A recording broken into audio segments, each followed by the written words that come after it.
Hey guys, welcome back to the shop and welcome to Saturday, another Saturday Short. Today I want to talk to you about this machine here. This is my Ridgid oscillating belt and spindle sander. This is a really good woodworking machine, so let's talk about it. Alright guys, this is the oscillating spindle and belt sander that Ridgid made.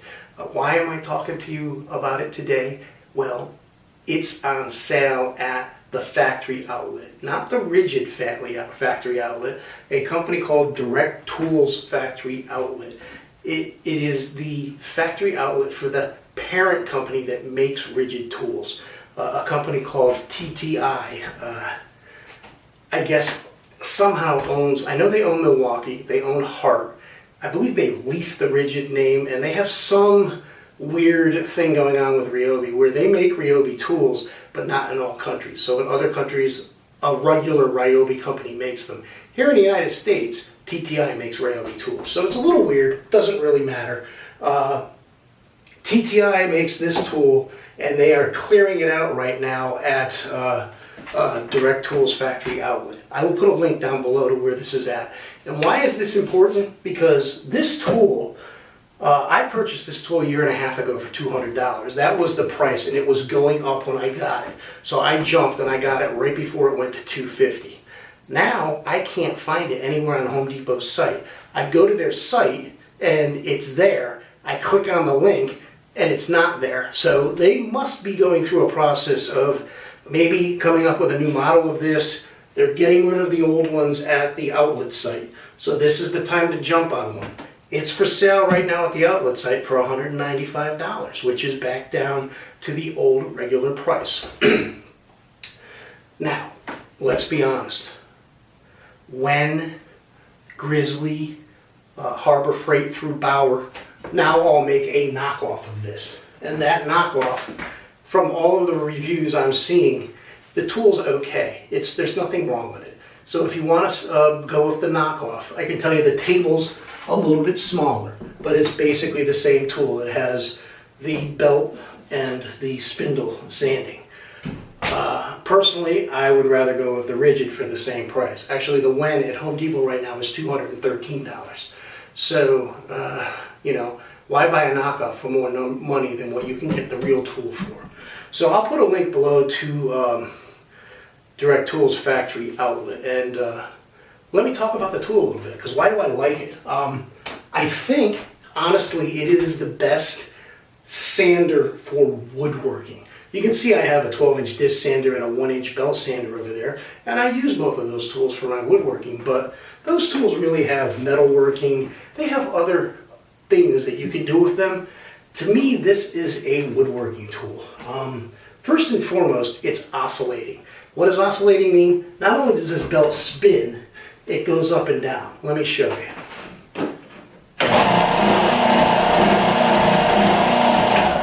See, as it spins, it goes up and down. That leaves a random scratch pattern on your wood, which is what we like as woodworkers. Now, this tool only comes with one belt, and I want to say this is, you know, I never checked, and I looked at the website today, and it doesn't tell me what the grit is. I'm going to say that's about a 100 grit belt, maybe 80. When I replace it, I will probably get 150, 180 maybe, because I don't use this to do a lot of real heavy-duty stock removal, mainly because I have this guy right here that can do that. If you're only going to go with one tool, and it's this one, you might want to keep this belt on and just swap the belts out. The other really interesting thing about this tool is this whole piece comes off, and you can put spindles on, and it becomes a spindle sander, an oscillating spindle sander. Let me show you a little bit of how I use this with the disc, with the belt, and then I'll put one of these on and we'll use the spindle. So what I've been doing lately is I've been doing my tool wall, as you know, and I've been making these little things like this to hang on the tool wall. And I don't know if you can tell here, but this is a very thin, you know, that's 1/4 inch wood there. This is 3/8 here. And honestly, it's difficult to glue this thin stuff up, so I actually let everything overhang a little bit just so that I could use this sander and flush it all up. It's easier for me to flush it up here than try to do the glue up so perfect. This is actually pallet wood, and it's very brittle. It's dry. So I didn't want to put any even pin nails in here. I was worried it was going to split the wood. So my idea was to just let it be overhanging a little bit, run the sander off, bring everything flush, instead of trying to perfectly glue it up. So let's see how it works. It has a little fence here that you can use for squaring. I'm going to move that out of the way for this operation. Normally I would put my face mask on for this. This makes a lot of dust. It does have a standard, I'm going to say 2 1/4. It has a dust port back here for a shop vac. Eventually this tool is going to end up in my basement and I'll have a shop vac hooked to it. It does put a lot of fine dust in the air. I should be wearing face protection. I am just going to do this for a few seconds to show you how it works. So when I do this whole piece, I will have my mask on. It's hanging right here. I keep it right here.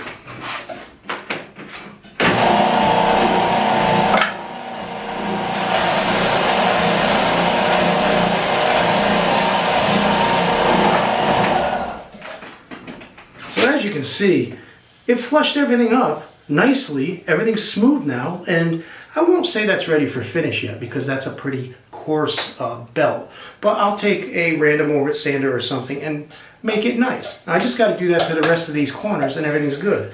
Now, you notice here I got one corner rounded over and the other one's still pointy.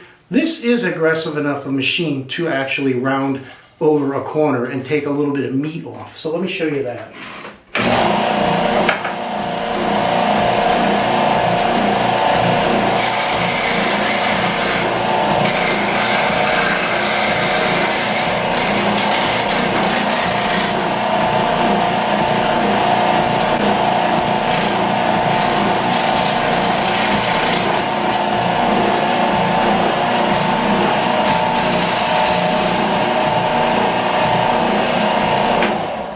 Okay, now we have rounded over corners.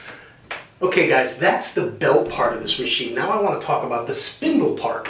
And I'm going to make the changeover live here. I'm not going to speed the camera up. I'm going to show you how quick this is. The thing that screws me up the most was this, is the one screw you have to unscrew, nut bolt here, is reverse threaded, and I always turn it the wrong way. So to loosen, you actually have to righty-tighty.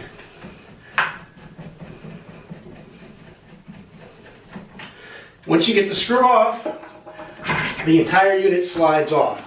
There is a spot back here to put this unit if you choose to. I don't bother going back here because I keep it so close to the wall. But there also is a filler plate that is in the same spot back there that you put in where it goes. So let's just get this out of the way. The next thing you want to do is figure out which spindle you want to use. I'm going to go with the big one. And I use the big zero insert here that goes in.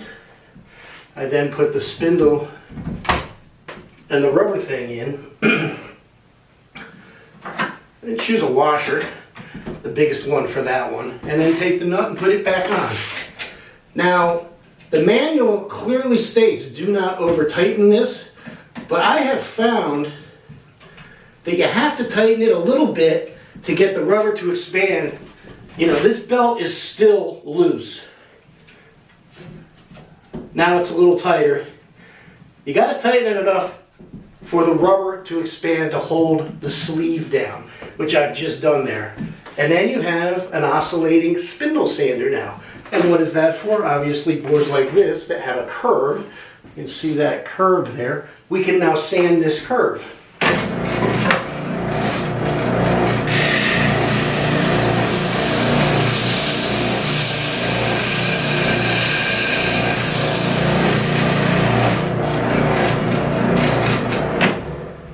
There you go. And as you can see, the sleeve's still slid up a little bit, so I don't have it tightened down enough yet. I needed to tighten that a little bit more. That's a little bothersome to me, but I think it's just something that you get used to. And that's this tool, guys. I don't use the spindle part of this very often, and I'm going to show you why. I'm going to take this spindle back off.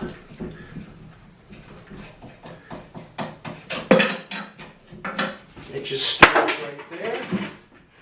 washer I forgot to take out. It fell on the floor, but he goes back in his slot. The zero insert plate has his home. Everything has a home. Even the little Allen wrenches here, everything has a home. This plastic piece goes back.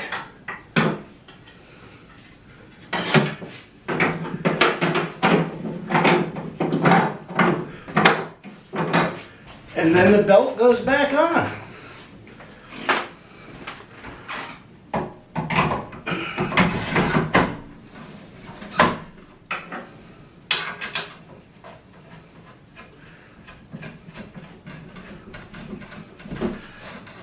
And we're back to a belt stand. The reason I don't use the spindle part a lot, guys, is if you notice here, if you move this fence out of the way, you actually have a wide and a medium spindle almost here on these ends. So I could have done this right here like this.